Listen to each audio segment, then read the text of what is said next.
আর এইদিকে শিয়াল নতুন জঙ্গলে এসে হাঁটছে আর বলছে, পেটে অনেক ক্ষুধা লেগেছে, না খেয়ে এতই দুর্বল হয়ে পড়েছি যে আমার পক্ষে শিকার করা সম্ভব নয়।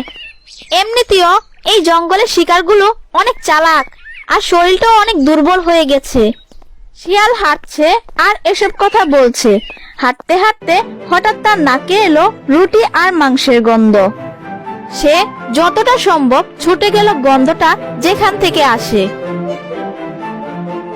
গিয়ে দেখে একটা গাছের কোটরের মধ্যে কিছু রুটি আর মাংস রাখা আছে। শিয়ালটি আশেপাশে তাকিয়ে দেখলো কয়েকটি রাখাল মাঠে মেষ চড়াচ্ছে। সে বুঝতে পারলো এই খাবারগুলো রাখালদের। আর সামনে তাকিয়ে দেখে বাঘ আর বাঘিনী দাঁড়িয়ে আছে। কখন যে আসলো শিয়াল খেয়ালই করেনি। যখনই পালাতে যাবে তখনই বাঘ বলে উঠলো, কিরে বেটা শিয়াল, এবার পালাবি কোথায়? এবার তো আমার সঙ্গে গিন্নিও আছে। চালাক শিয়াল আবার